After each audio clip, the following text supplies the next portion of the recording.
Notre temple vous accueille pour cette célébration de la passion de notre Seigneur Jésus-Christ. Dans cette célébration écuménique où nous nous reconnaissons tous, quelle que soit notre Église, notre tradition d'Église, notre dénomination, nous nous reconnaissons tous dans ce que Dieu a fait pour nous à travers le Seigneur Jésus-Christ. De la passion du Seigneur, je retiens les larmes de sang, mais je retiens aussi l'ange qui est envoyé pour réconforter le Seigneur. Je retiens cette parole du Christ, Père, s'il est possible que cette coupe s'éloigne de moi. Mais je retiens aussi cette prière, et non pas ce que je veux, mais ce que toi tu veux. De la passion du Christ, je retiens la fragilité de l'humanité, mais aussi l'espérance, toujours présente, la bonne nouvelle qui est toujours devant. Le Christ, dans ces moments douloureux, a regardé vers le Père, et à travers la passion, la douleur, la torture, l'humiliation, il a vu la gloire, il a vu la paix, il a vu la joie. En ce vendredi saint, nous venons célébrer, mais vu aussi l'actualité, apporter toute cette fragilité humaine, tous ces pourquoi, toutes ces peurs. Mais imitons le Seigneur Jésus-Christ, regardons devant, attendons l'ange qui va nous réconforter et disons à Dieu, non pas ce que nous voulons, non pas ce que nous craignons, mais que ta volonté soit faite. Amen. On prend mon Oh,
nous allons maintenant entrer dans un temps où on va écouter la parole de Dieu, cette parole qui nous dit la passion du Christ.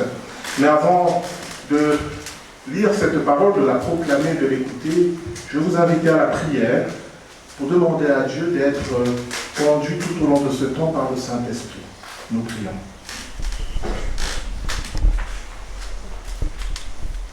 Dieu notre Père, Christ est mort pour nous. Il a souffert pour les péchés, lui juste pour les injustes, afin de nous amener à toi. Et c'est ce chemin, Seigneur, que nous voulons regarder de nouveau ce soir. Non pas comme une tradition, comme un rite, mais comme une vraie action de grâce, une vraie adoration, une louange. Si nous contemplons ces souffrances, Seigneur, c'est pour nous rendre compte de l'immensité de ton amour pour nous. Car s'il a subi tout cela, c'est pour nous. Et afin que nous puissions être vraiment libres. Libres de t'aimer, de te servir et de marcher avec toi. Alors Père, nous te demandons l'aide du Saint-Esprit. Nous ne voulons pas simplement parler ni écouter. Nous voulons que cette parole prenne corps en nous. Nous voulons, Seigneur, que ces paroles nous atteignent au plus profond de nous. Nous voulons, Seigneur, que cette parole accomplisse ta volonté pour chacun d'entre nous. Nous te le demandons au nom de Jésus-Christ. Amen.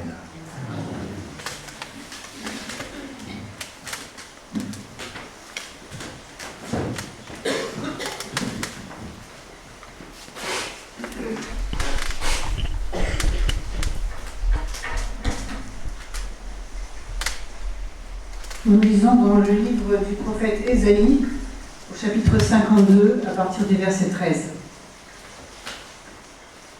« Voici, dit le Seigneur, mon serviteur va obtenir un plein succès. Il va être élevé, haut placé, et il recevra les plus grands honneurs. Beaucoup, en le voyant, avaient été horrifiés, tant son visage était défiguré, tant son aspect n'avait plus rien d'humain. Et maintenant, une multitude de peuples est stupéfaite à son sujet. Des rois ne savent plus que dire, car ce qu'ils voient n'a rien de commun avec ce qu'on a pu leur raconter. Ce qu'ils apprennent est inouï. Qui de nous a cru la nouvelle que nous avons apprise? Qui de nous a reconnu que le Seigneur était intervenu? Car, devant le Seigneur, le serviteur avait grandi comme une simple pousse, comme une pauvre plante qui sort d'un sol desséché. Il n'avait ni l'allure, ni le genre de beauté qui attire les regards. Il était trop effacé pour se faire remarquer. Il était celui qu'on méprise, celui qu'on ignore, le souffre-douleur. Nous l'avons méprisé, nous l'avons compté pour rien, comme quelqu'un qu'on n'ose pas regarder. Or, c'était nos souffrances qu'il portait, nos douleurs dont il était chargé. Mais nous pensions que c'était Dieu qui le punissait ainsi, qui le frappait et l'humiliait. Pourtant, c'est à cause de nos crimes qu'il était blessé, c'est à cause de nos fautes qu'il était accablé. Il a subi notre punition et nous sommes acquittés. Et par les coups qu'il a reçus, nous sommes guéris. Nous errions tous çà et là comme un troupeau éparpillé. C'était chacun pour soi. Mais le Seigneur lui a fait subir les conséquences de nos fautes à tous. Il s'est laissé maltraiter et humilier sans rien dire, comme un agneau que l'on mène à l'abattoir, comme une brebis devant ceux qui l'attendent. Il n'a pas ouvert la bouche.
du Christ à venir sur l'estrade, les lecteurs de chaque église.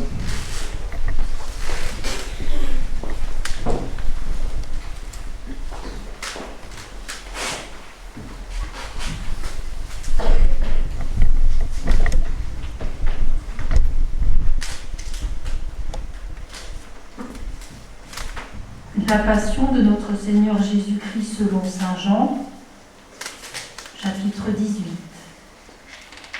Après ces mots, Jésus s'en alla avec ses disciples de l'autre côté du ravin du Cédron. Il y avait là un jardin dans lequel il entra avec ses disciples. Judas, celui qui le livrait, connaissait aussi l'endroit parce que Jésus et ses disciples s'y étaient souvent réunis. Judas se rendit donc au jardin, emmenant avec lui une troupe de soldats et des gardes fournis par les grands prêtres et des pharisiens. Ils étaient armés et portaient des lanternes et des flambeaux.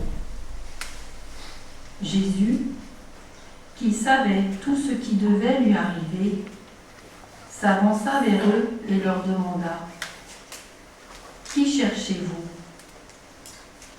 Ils lui répondirent : « Jésus de Nazareth. » Jésus leur dit : « C'est moi. » Et Judas, celui qui leur livrait, se tenait avec eux.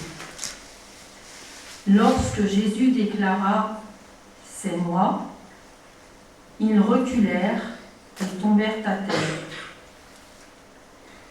Jésus leur demanda de nouveau : « Qui cherchez-vous » Ils répétèrent : « Jésus de Nazareth. » Jésus reprit : « Je vous l'ai déjà dit, c'est moi. Si donc c'est moi que vous cherchez, laissez partir les autres. » C'était pour que s'accomplisse la parole qu'il avait prononcée. « Je n'ai perdu aucun de ceux que toi, Père, tu m'as confiés. » Simon-Pierre, qui avait une épée, la tira, frappa le serviteur du grand prêtre et lui coupa l'oreille droite. Ce serviteur s'appelait Malchus. Mais Jésus dit à Pierre : « Remets ton épée dans son fourreau. Penses-tu que je ne boirai pas la coupe de douleur que le Père m'a donnée ?» La troupe de soldats, avec leur commandant et les gardes des autorités juives, se saisirent à cet instant de Jésus et le ligotèrent. Ils le conduisirent tout d'abord chez Anne. Celui-ci était le beau-père de Caïphe, qui était grand prêtre cette année-là. Or, c'est Caïphe qui avait donné ce conseil aux autorités juives. Il vaut mieux qu'une seule personne meure pour le peuple.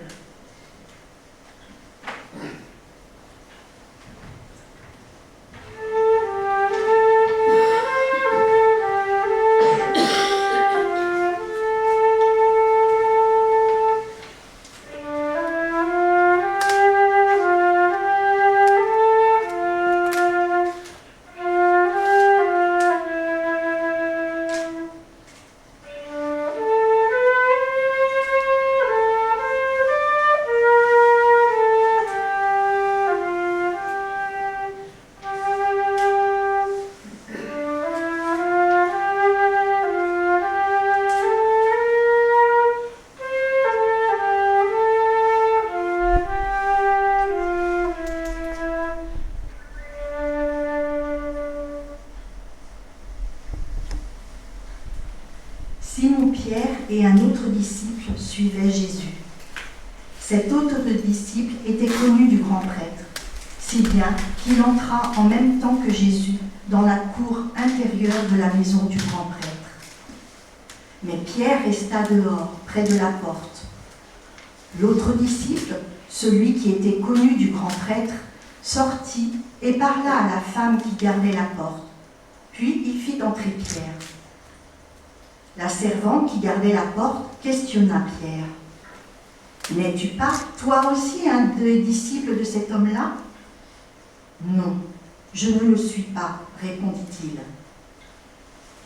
Il faisait froid. C'est pourquoi les serviteurs et les gardes se tenaient autour d'un feu de braise qu'il avait allumé pour se réchauffer. Pierre aussi se tenait avec eux et se réchauffait.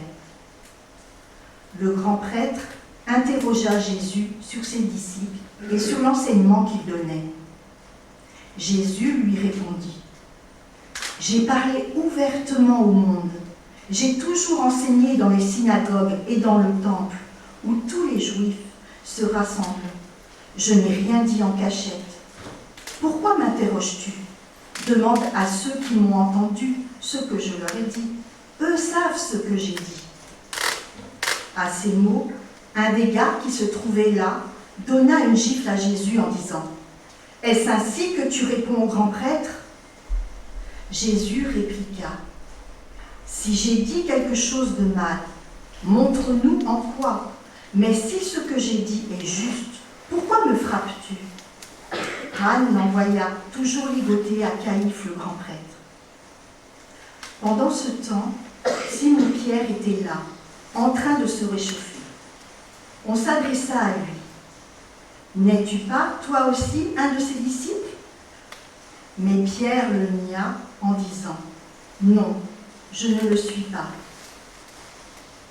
L'un des serviteurs du grand prêtre, qui était de la famille de celui à qui Pierre avait coupé l'oreille, lui dit : « Est-ce que je ne t'ai pas vu avec lui dans le jardin ?»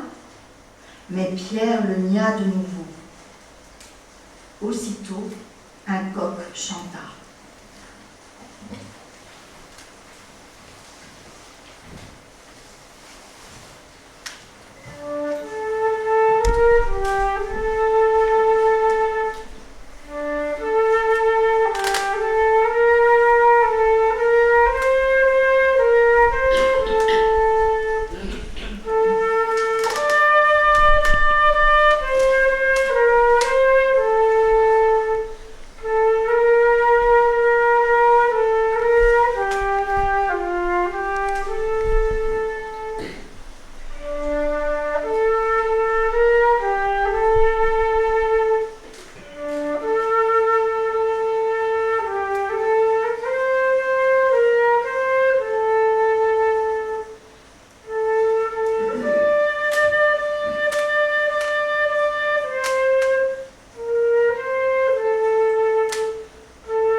Puis on emmène Jésus de chez Caïphe au palais du gouverneur romain. C'était tôt le matin. Ceux qui l'avaient amené n'entrèrent pas dans le palais, afin de ne pas se rendre impurs et de pouvoir manger le repas de la Pâque. C'est pourquoi le gouverneur Pilate vint les trouver au dehors. Il leur demanda : « Quelle accusation portez-vous contre cet homme ?» Ils lui répondirent : « S'il ne faisait pas de mal, nous ne serions pas venus te le livrer. » Pilate reprit : « Prenez-le vous-même et jugez-le selon votre loi. » « Nous n'avons pas le droit de mettre quelqu'un à mort, répliquèrent-ils. C'était afin que s'accomplisse la parole que Jésus avait prononcée pour indiquer par quelle mort il allait mourir. Pilate rentra dans le palais. Il fit venir Jésus et lui posa cette question : « Est-ce toi le roi des Juifs ?» Jésus répondit : « Dis-tu cela parce que tu y as pensé toi-même ou parce que d'autres te l'ont dit de moi ?» Pilate reprit : « Est-ce que je suis juif, moi? Ceux de ton peuple et les grands prêtres t'ont livré à moi. Qu'as-tu donc fait? Jésus répondit, mon règne n'appartient pas à ce monde. Si mon règne appartenait à ce monde, mes serviteurs combattraient pour que je ne sois pas livré aux autorités juives. Mais non, mon règne n'est pas d'ici. Pilate lui dit alors, donc tu es roi? Jésus répondit, c'est toi qui dis que je suis roi. Je suis né et je suis venu dans le monde pour rendre témoignage à la vérité. Quiconque appartient à la vérité, écoute ce que je dis. Pilate répliqua, qu'est-ce que la vérité? Après ces mots, Pilate alla de nouveau trouver les Juifs à l'extérieur. Il leur dit, je ne trouve aucune raison de condamner cet homme. Mais vous avez une coutume, que je vous relâche un prisonnier à la fête de la Pâque. Voulez-vous que je vous relâche le roi des Juifs? Ils crièrent, non, pas lui, c'est Barabbas que nous voulons. Or, ce Barabbas était un brigand.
Alors Pilate ordonna d'emmener Jésus et de le frapper à coups de fouet. Les soldats posèrent sur sa tête une couronne tressée avec des branches épineuses. Ils le revêtirent aussi d'un manteau de pourpre. Ils s'approchèrent de lui et lui disaient « Salut, roi des Juifs !» Et ils lui donnaient des gifles. Pilate sortit une nouvelle fois et dit aux personnes qui étaient à l'extérieur, « Eh bien, je vais vous l'amener ici, dehors, afin que vous sachiez que je ne trouve aucune raison de le condamner. » Jésus sortit donc.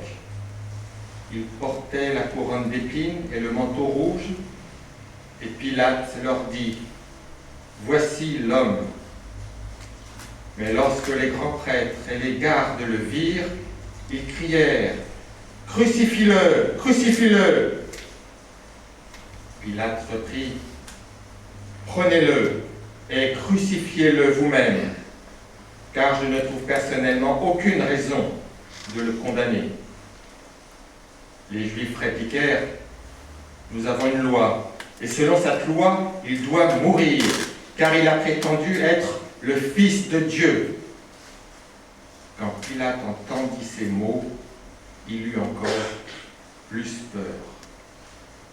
Il rentra dans le palais et demanda à Jésus, « Mais d'où es-tu » Mais Jésus ne lui donna pas de réponse. Pilate lui dit alors, « Tu refuses de me parler à moi? Ne sais-tu pas que j'ai autorité pour te relâcher et aussi autorité pour te faire crucifier ?» Jésus lui répondit, « Tu n'aurais aucun pouvoir sur moi s'il ne t'avait pas été donné par Dieu. C'est pourquoi celui qui m'a livré à toi porte un plus grand péché que toi. » Dès ce moment, Pilate cherchait un moyen de relâcher Jésus. Mais les Juifs se mirent à crier, « Si tu le relâches, tu n'es pas un ami de l'empereur. Quiconque se prétend roi est un opposant de l'empereur. Quand Pilate entendit ces mots, il amena Jésus dehors et le fit s'asseoir sur le siège du juge à l'endroit appelé place pavée, qu'on nomme Gabata en hébreu. C'était le jour qui précédait la fête de la Pâque, vers midi. Pilate dit aux Juifs: « Voilà votre roi !» Mais ils se mirent à crier: « À mort! À mort! Crucifie-le !» Pilate leur demanda: « Faut-il que je crucifie votre roi ?» Les grands prêtres répondirent: « Nous n'avons pas d'autre roi que l'empereur. » Dès lors, Pilate leur livra Jésus pour qu'on le crucifie. Ils emmenèrent donc Jésus.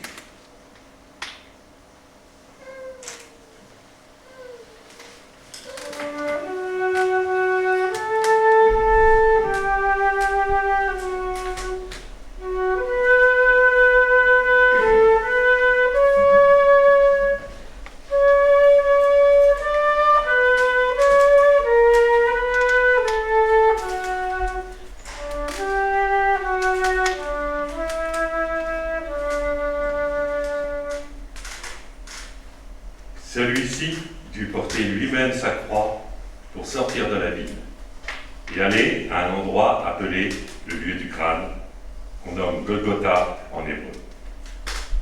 C'est là qu'ils crucifièrent Jésus et deux autres avec lui, un de chaque côté de Jésus, qui se trouvait ainsi au milieu. Pilate écrivit un écriteau qu'on fit mettre sur la croix. On y lisait: Jésus de Nazareth, le roi des Juifs. Beaucoup de Juifs lurent cet écriteau, car l'endroit où l'on avait mis Jésus en croix était près de la ville, et l'inscription était en hébreu, en latin et en grec. Les grands prêtres juifs dirent à Pilate: « N'écris pas le roi des Juifs, mais plutôt cet homme a dit: je suis le roi des Juifs. » Pilate répliqua: « Ce que j'ai écrit reste écrit. » Quand les soldats eurent mis Jésus en croix, ils prirent ses vêtements et les divisèrent en 4 parts, une pour chaque soldat. Ils prirent aussi sa tunique, qui était sans couture, tissée en une seule pièce, du haut en bas. Les soldats se dirent les uns aux autres: « Ne déchirons pas cette tunique, mais tirons au sort pour savoir à qui elle appartiendra. » C'était pour que s'accomplisse ce que dit l'Écriture. Ils se sont partagés mes habits, et ils ont tiré au sort mon vêtement. Voici ce que firent les soldats. Près de la croix de Jésus se tenait sa mère, la sœur de sa mère, Marie, la femme de Clopas, et Marie de Magdala. Quand Jésus vit sa mère, et auprès d'elle le disciple qu'il aimait, il dit à sa mère: « Voici ton fils. » Puis il dit au disciple: « Voici ta mère. » Et à partir de cette heure-là, le disciple l'a pris chez lui. Après cela, Jésus savait que maintenant, tout était achevé. Et pour que l'Écriture soit accomplie, il dit: « J'ai soif. » Il y avait là un vase plein de vin aigre. Les soldats trempèrent une éponge dans le vin aigre, la fixèrent à une branche d'hysope et l'approchèrent de la bouche de Jésus. Jésus prit le vin aigre, puis il dit: « Tout est achevé. » Il baissa la tête et rendit l'esprit.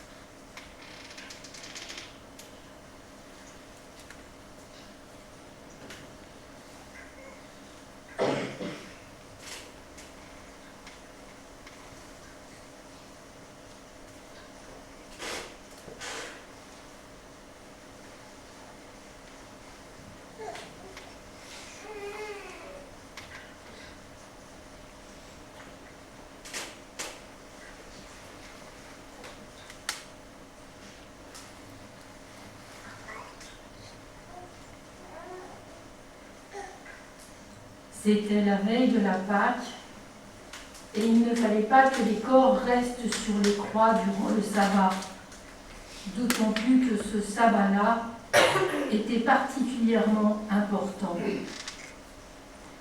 Les autorités juives demandèrent donc à Pilate de faire briser les jambes des crucifiés et de faire enlever les corps. Les soldats vinrent briser les jambes du premier condamné mis en croix en même temps que Jésus, puis du second. Mais quand ils arrivèrent à Jésus, ils virent qu'il était déjà mort. Ils ne lui brisèrent donc pas les jambes. Mais un des soldats lui perça le côté avec sa lance, et aussitôt, il en sortit du sang et de l'eau. Celui qui a vu cela en a rendu témoignage, et son témoignage est vrai. Il sait qu'il dit la vérité, afin que vous aussi, vous croyiez. Car tout cela est arrivé pour que s'accomplisse l'Écriture. On ne lui brisera aucun os. Et un autre texte dit encore, ils regarderont celui qu'ils ont transpercé.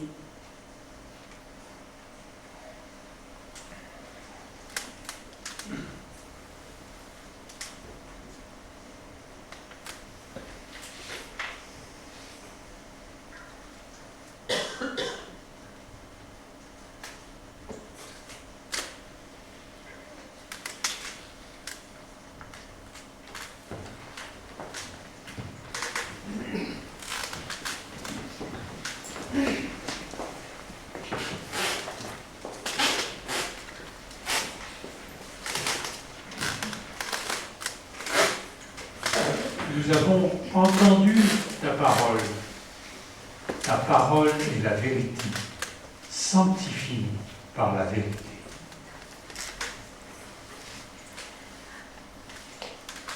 Quand Jésus dit à Pilate la vérité, je suis né et je suis venu pour rendre témoignage à la vérité, Pilate réplique, qu'est-ce que la vérité ? Et il tourne aussitôt le dos à Jésus pour aller retrouver les dirigeants juifs et négocier avec eux. La vérité, quelle vérité ? Ça ne l'intéresse pas. Pourquoi ? Parce que Pilate n'est pas de la vérité. Il n'appartient pas à la vérité. Ce qui est frappant dans cet évangile, c'est que la vérité, avec un grand V, mais aussi la réalité des faits, n'ont aucune importance pour Pilate, ni pour les dirigeants juifs. Ce qui compte pour eux, c'est le pouvoir. C'est de garder le pouvoir, à tout prix, même au prix de la mort d'un innocent. Même en niant les faits qui prouvent que Jésus est ce qu'il dit, le roi d'Israël, Fils de Dieu. Quand les dirigeants juifs demandent aux représentants du pouvoir romain de condamner à mort Jésus, Pilate revendique son pouvoir de décider lui-même du sort de Jésus. La façon dont il dit avec mépris « qu'est-ce que la vérité ?» montre qu'en auditionnant Jésus, il n'a pas vraiment le souci de la vérité. Il refuse d'être instrumentalisé par le pouvoir religieux. Il veut affirmer son pouvoir. Quant aux responsables religieux, ils n'ont pas vraiment le souci de la vérité non plus. Les synoptiques nous montrent qu'ils recourent à des faux témoignages, eux qui sont censés enseigner la loi qui dit « tu ne porteras pas de faux témoignages ». Mais ce qui est frappant, c'est que Jésus va les obliger à révéler la vérité malgré eux. Il va les contraindre. Pilate va confesser malgré lui que Jésus est roi, même s'il ne va pas s'incliner devant lui. Pilate va affirmer 3 fois que Jésus est innocent, même s'il va le condamner à mort.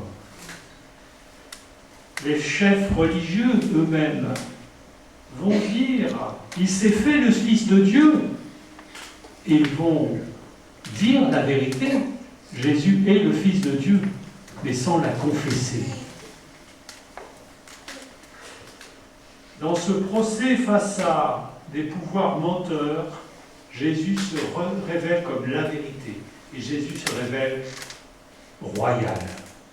Royal dans sa façon de parler, dans son attitude. Il n'a pas peur. Mais on est étonné de la modestie de son affirmation. Je suis né et je suis venu dans le monde pour rendre témoignage à la vérité. Jésus, qui affirme qu'il est la vérité, le chemin, la vérité et la vie, dit ici qu'il est venu pour rendre témoignage à la vérité. Pourquoi ? Parce que Jésus explique sa mission à Pilate. Sa mission, c'est de révéler Dieu. Celui qui m'a vu a vu le Père. Sa mission n'est pas de prendre le pouvoir, sinon ses serviteurs auraient combattu pour lui, mais de révéler Dieu, de révéler le royaume de Dieu, qui n'est pas de ce monde. Pilate a sa réponse. Jésus n'est pas un agitateur politique, il ne menace pas son pouvoir politique. Donc, il ne l'intéresse pas. Mais quand Pilate, qui ne veut rien savoir de la vérité, apprend que Jésus revendique le titre de Fils de Dieu, il prend peur. Le sceptique devient superstitieux. Et ce n'est pas incompatible d'être sceptique et superstitieux. Pilate, effrayé, revient poser la question. Qui es-tu, toi, littéralement ? Qui es-tu, toi ? C'est-à-dire, d'où viens-tu ? Est-ce que tu viens du ciel ? Est-ce que tu es d'origine divine ou pas ? Mais Jésus se tait. Pourquoi ? Parce que Jésus a déjà parlé. Jésus a déjà révélé qu'il était roi et que son royaume n'était pas de ce monde. Donc il a affirmé sa divinité, que ce royaume était le royaume de Dieu. Mais Pilate a refusé de l'écouter. C'est trop tard. Devant le silence de Jésus, Pilate passe de la peur à la colère. Là aussi, passer de la peur à la colère, c'est des choses qui arrivent assez souvent. Il revendique son pouvoir de le crucifier ou de le relâcher. Et Jésus réplique à Pilate qu'il n'a aucun pouvoir que celui que Dieu lui donne. Que oui, Pilate commet un péché, mais que celui qui l'a livré commet un plus grand péché que lui. Parce que ceux qui ont livré Jésus, c'est ceux qui auraient dû reconnaître en Jésus le roi d'Israël, le Fils de Dieu. Pilate est effrayé par les paroles de Jésus. Il veut le relâcher, mais il est coincé politiquement. Les dirigeants juifs le coincent. Si tu le relâchais, tu ne serais pas un ami de César, de l'empereur.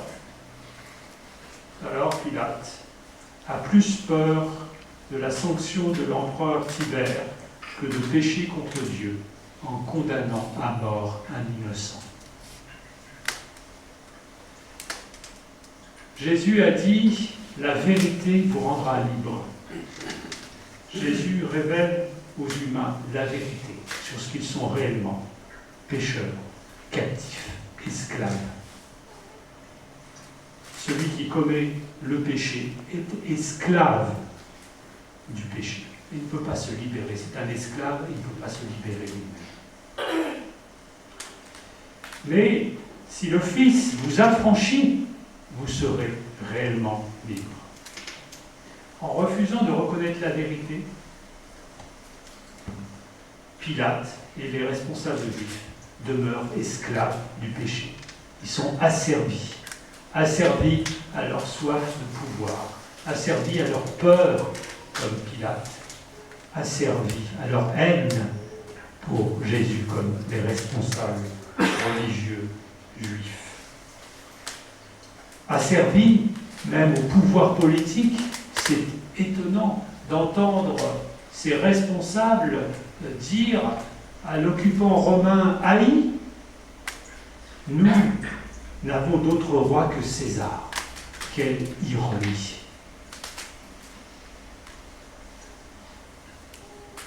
Les pouvoirs injustes croient avoir le dernier mot, mais ils n'ont pas le dernier mot. Le dernier mot revient à Dieu, revient à Jésus. Tout est accompli. Et Jean insiste, comme témoin de la vérité, comme témoin véridique, que Jésus a accompli l'Écriture.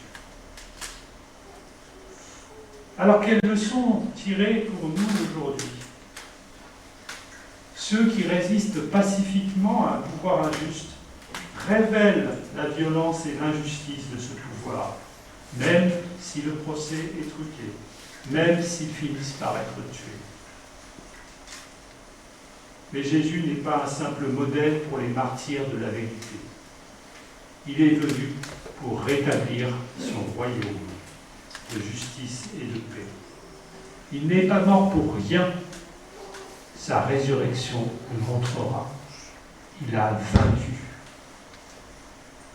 Et par sa mort, il nous libère. Jésus nous libère. Jésus nous libère en nous obligeant à regarder en face nos péchés, nos mensonges. Imaginons-nous au milieu de la foule qui crie « Crucifie-le ». Comment aurions-nous réagi? Il y a très peu de fidèles, il y a un seul disciple fidèle auprès de la croix, le disciple que Jésus aimait, identifié à Jean, Marie, les femmes. Mais Pierre, le combatif, le courageux, a renié son maître.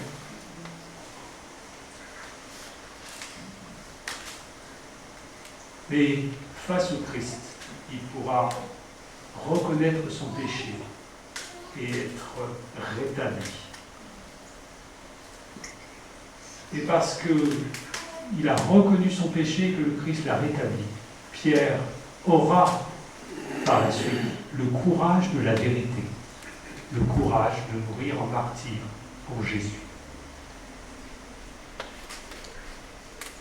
Face à des pouvoirs injustes, beaucoup de chrétiens ont puisé dans leur foi le courage de la vérité, le courage de résister au risque de leur vie. Mais plus encore, ils ont vécu cette vérité. Le Fils vous rendra libre. Et je pense aussi ici au témoignage d'un jésuite, c'est une célébration œcuménique, Jacques Sommet, interné en camp de concentration, il raconte, voyant un SS sur son mirador, il lui vient cette pensée.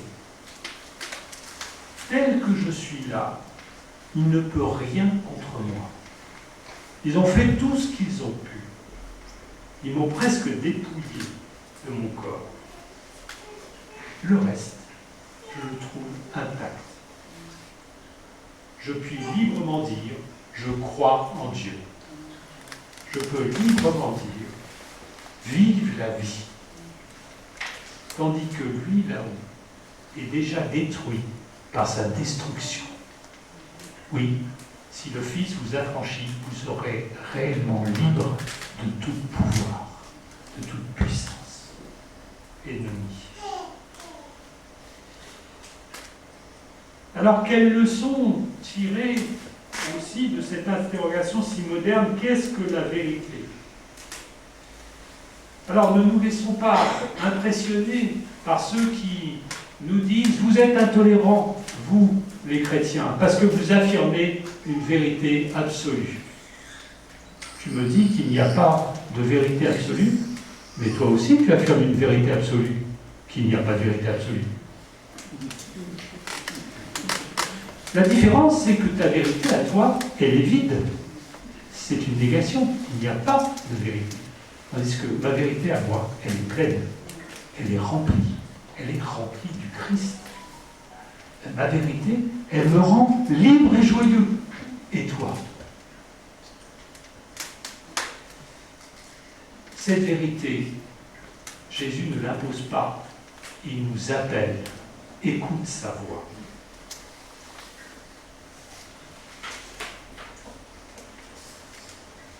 Ne nous laissons pas non plus effrayer par ceux qui veulent nous interdire de rappeler la vérité des faits.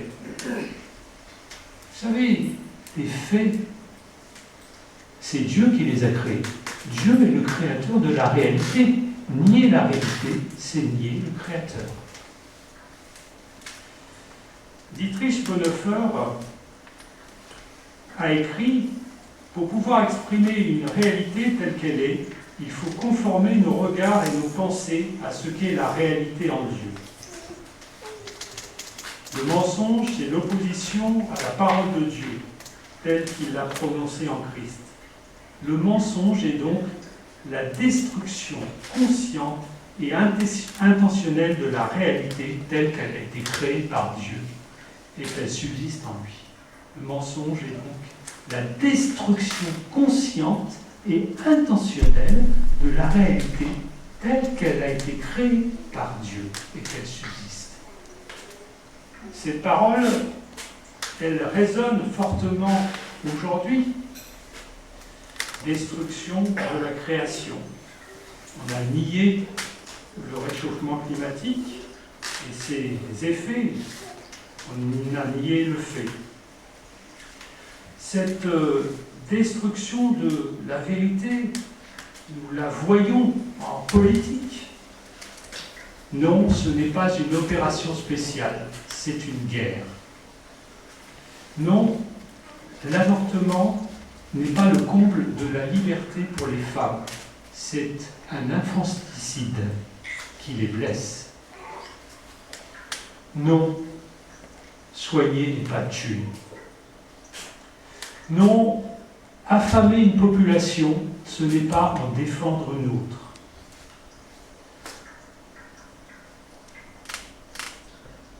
Mais cette vérité, parce que nous la lisons en Jésus-Christ, nous la disons aussi en Jésus-Christ, avec amour et vérité. Cette vérité, je ne peux la dire qu'avec compassion à ces femmes en détresse, à ces peuples qui se déchirent. Compassion et non jugement. Je pense aussi au peuple haïtien. Et je voudrais dire avec force ce matin, en relisant son histoire à la lumière de Jésus-Christ, non, ce peuple haïtien qui crie et qui croit en Jésus-Christ n'est pas maudit. Il est béni par Dieu, le Père, en Jésus-Christ. Alors, chers frères et sœurs, quelle attitude de vérité adopter dans ce monde? Quelle manière de témoigner de la vérité? Eh bien, la manière, la réponse se trouve dans la formule modeste mais forte de Jésus. Rendre témoignage à la vérité. Nous ne sommes pas la vérité, nous ne possédons pas la vérité, mais nous rendons témoignage à la vérité qui est en Jésus-Christ. Nous nous reconnaissons pécheurs, faillibles, et nous croyons que Dieu a mis en nous la parole de vérité. La parole du Christ, une parole qui rend libre. Alors, rendons témoignage à cette vérité qui rend libre. Amen.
Nous allons poursuivre en priant ensemble, et je vais demander aux 4 autres représentants des communautés pour les prières d'intercession de venir nous rejoindre.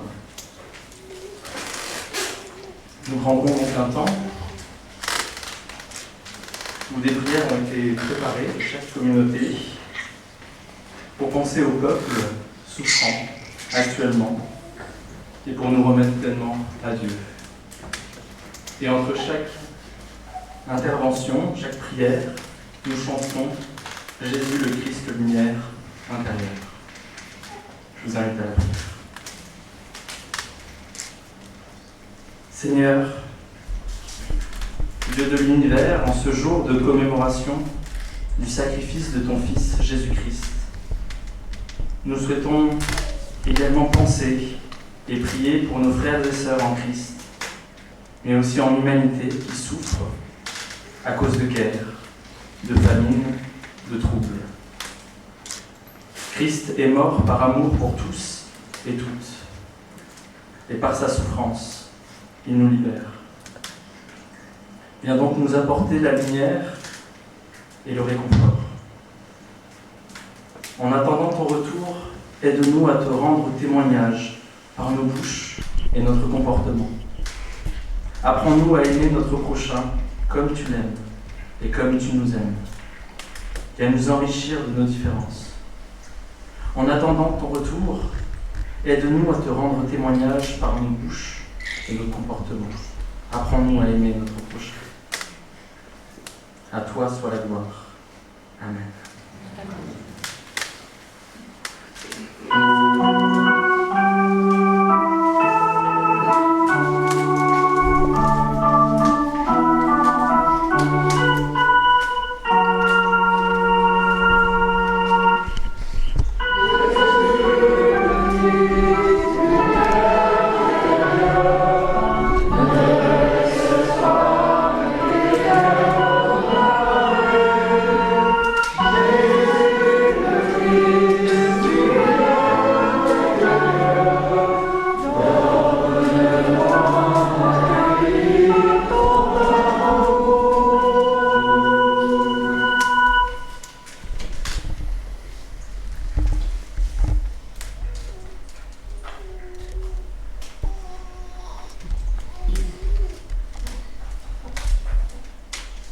Nous nous tenons au pied de la croix sur laquelle tu as étendu tes bras.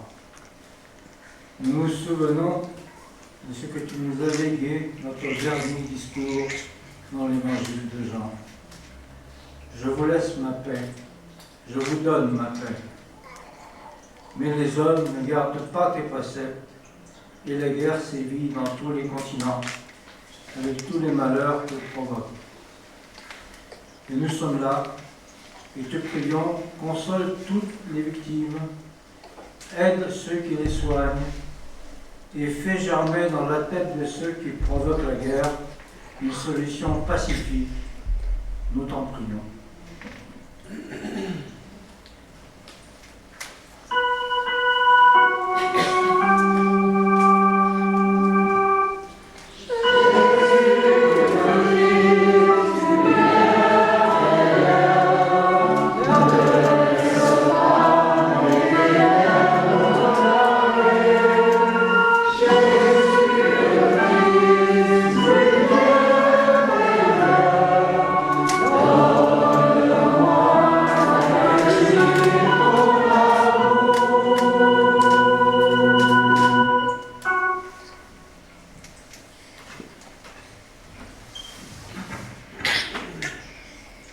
Seigneur, tu es venu partager la condition humaine en plénitude, y compris la souffrance et l'injustice. Tu n'as pas usé de ton pouvoir pour te soustraire à une mort ignominieuse, mais tu as pardonné à tes bourreaux. Merci Seigneur pour cet exemple que tu nous donnes. Aide-nous à chercher la vérité, à la lumière de ta parole et de tes actes. Dans notre monde, des hommes, des femmes, des enfants souffrent et meurent à cause de la violence d'autres humains. Dans les pays en guerre, dans les pays soumis à l'instabilité politique et criminelle, dans les pays qui subissent des régimes totalitaires ou des fanatismes religieux. Aide-nous, nous qui sommes ton Église universelle, rassemblés ici ce soir autour de ta croix. Aide-nous à soulager ces souffrances avec nos moyens et à agir pour répandre l'amour dont tu aimes tous tes enfants. Seigneur, nous te prions.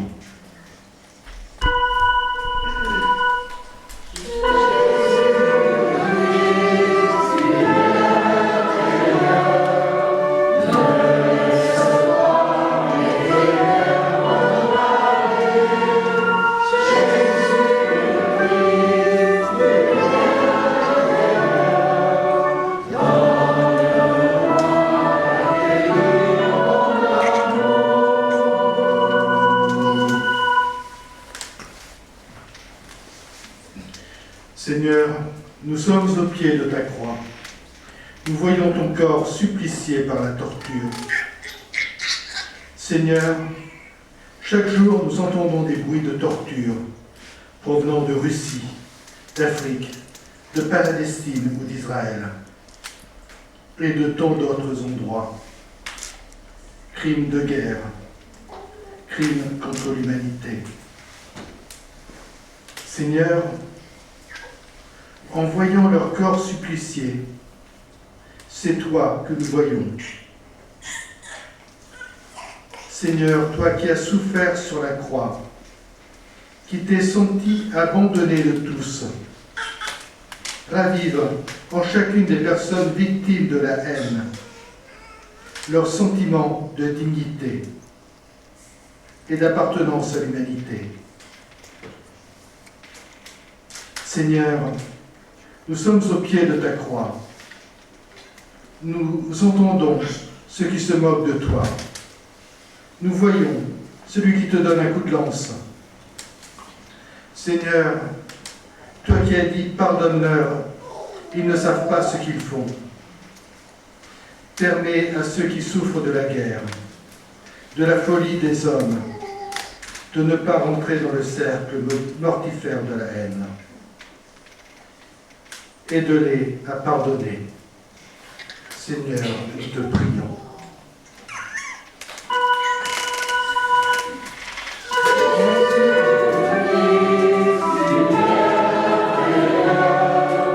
Amen.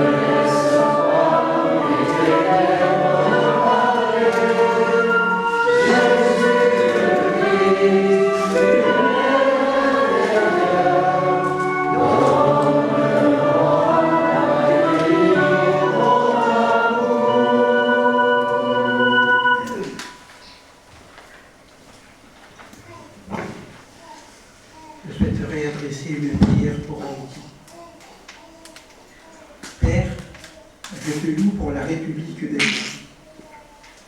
Je te rends grâce pour ton ouvrage sur cette terre, ses arbres, les produits de son sol, ses montagnes et ses plages. Je te rends grâce pour chacune des âmes que tu y as placées, pour leur sens de l'accueil, leur caractère chaleureux, leur courage, leur résilience, leur fibre artistique, leur créativité.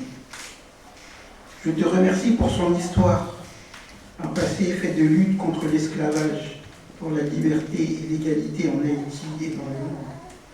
Je te remercie pour sa jeunesse, un avenir plein de promesses. Père, tu entends les cris de chacun de tes enfants, où que ce soit dans le monde, car tu es miséricordieux, tu es un Dieu d'amour. Tu n'es pas sourd aux cris du peuple haïtien. Tu ne fermes pas tes yeux face à la situation que traverse actuellement le pays.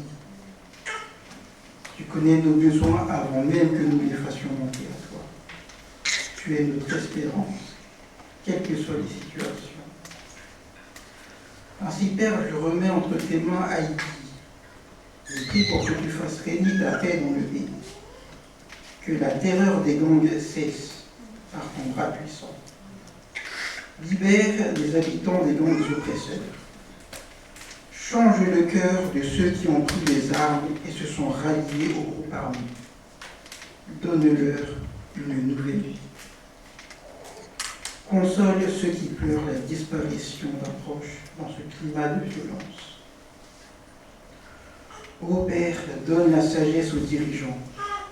Forme en Haïti des dirigeants honnêtes, intègres, responsables, compétents, soucieux des besoins du peuple. Que ta justice anéantisse la corruption.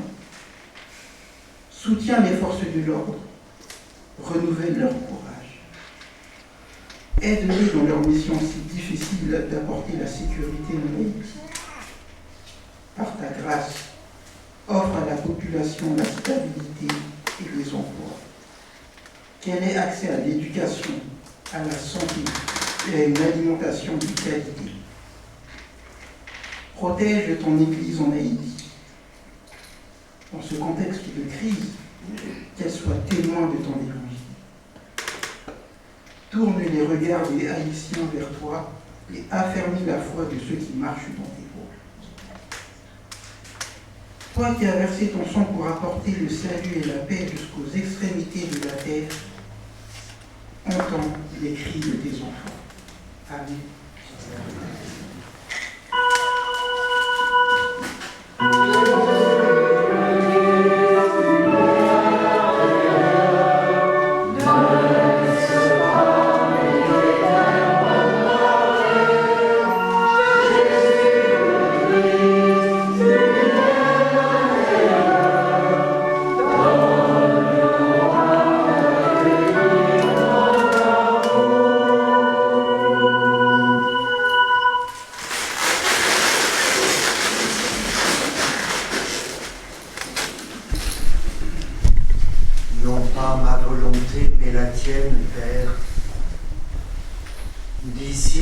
Infidèles, pécheurs pardonnés, ensemble, reprenons notre prière reçue de Jésus et marquons notre détermination à continuer à sa suite. Notre Père, qui es aux cieux, que ton nom soit sanctifié, que ton règne vienne, que ta volonté soit faite sur la terre comme au ciel. Donne-nous aujourd'hui notre pain de ce jour. Pardonne-nous nos offenses, comme nous pardonnons aussi à ceux qui nous ont offensés. Et ne nous laisse pas entrer en tentation, mais délivre-nous du mal. Car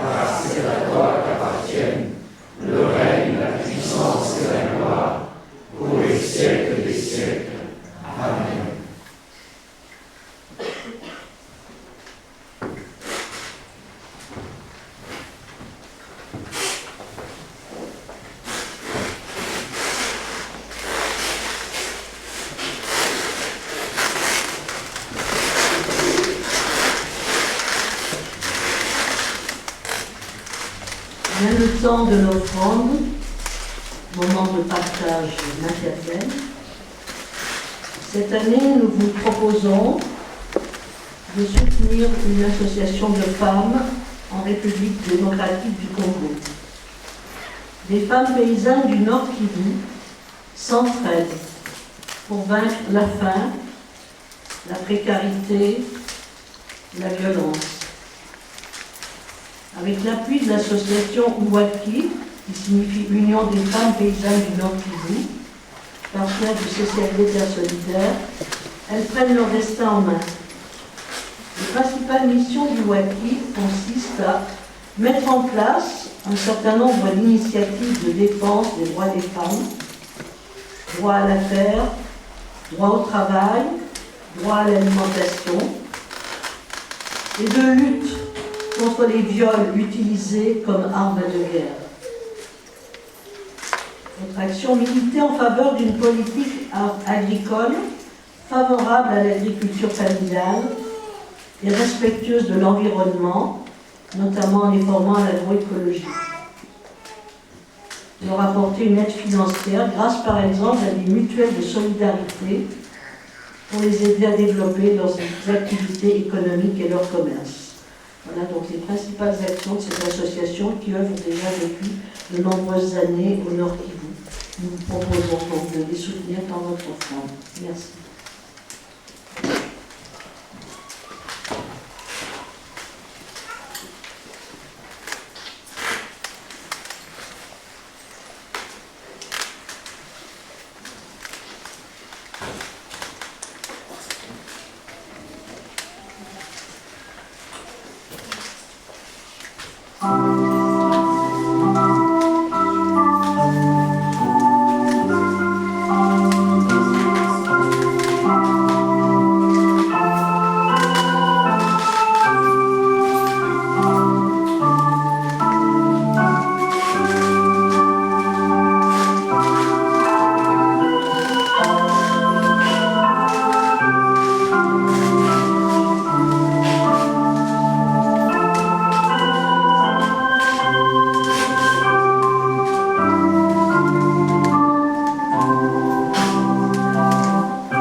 Avant de terminer par la bénédiction et le chant d'envoi, nous vous proposons une dernière lecture. La lecture en Jean encore, chapitre 17, de la prière pour l'unité que Jésus a prononcée. Lisons donc Jean au chapitre 17, verset 11, puis verset 20 à 26. Je ne suis plus dans le monde, mais eux sont dans le monde. Moi, je vais à toi. Père Saint, garde-les par ton divin pouvoir, celui que tu m'as accordé, afin qu'ils soient un, comme toi et moi, nous sommes un. Je ne prie pas seulement pour eux, mais aussi pour ceux qui croiront en moi grâce à leur message. Je prie pour que nous soyons un, que tous soient un. Père, qu'ils soient unis à nous, comme toi tu es uni à moi et moi à toi. Qu'ils soient un pour que le monde croie que tu m'as envoyé. Je leur ai donné la gloire que tu m'as donnée, pour qu'ils soient un comme toi et moi, nous sommes un. Je vis en eux, tu vis en moi. C'est ainsi qu'ils pourront être parfaitement un, afin que le monde reconnaisse que tu m'as envoyé et que tu les aimes comme tu m'aimes.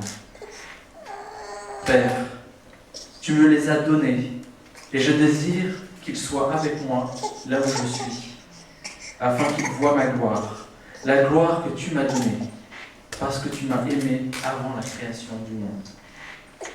Père juste, le monde ne t'a pas connu, mais moi je t'ai connu, et ceux-ci ont reconnu que tu m'as envoyé. Je t'ai fait connaître à eux et te ferai encore connaître, afin que l'amour que tu as pour moi soit en eux et que je sois moi-même en eux. Amen. Et j'invite mes collègues pasteurs et prêtres à se rejoindre pour la bénédiction.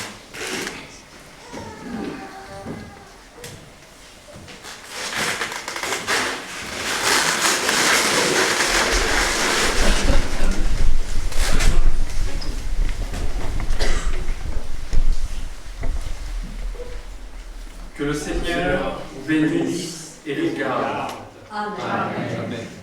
Que le Seigneur fasse resplendir sa lumière sur vous et vous accorde sa grâce. Amen.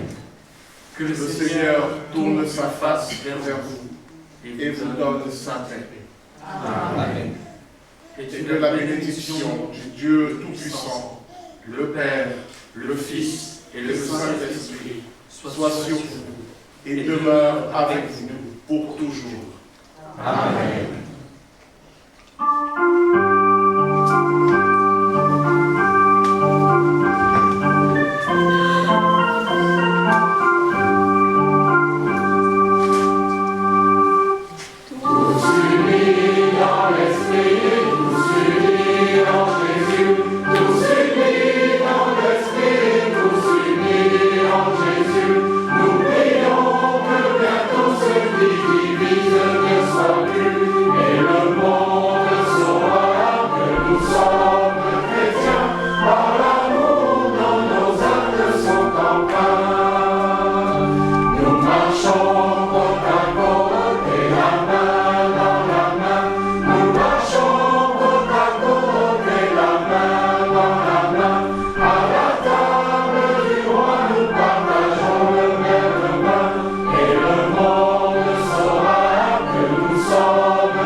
Prochaine et dernière rencontre de l'année dans le cadre des soirées du partage prière qui aura lieu ici même, mardi 23 avril, donc juste après les vacances, à partir de 19h pour ceux qui peuvent venir partager le repas, et à 20h30 autour de la parole. Nous poursuivons notre thème justement, qu'est-ce que la vérité, qui a été abondamment évoqué ce soir. Voilà. Et puis on vient d'apprendre quel est le thème de du prochain temps pour la création de septembre. Donc, espérer et agir avec la création. Donc, eh bien, on espère qu'on pourra encore cette année faire quelque chose ensemble, comme les 2 années précédentes. Voilà.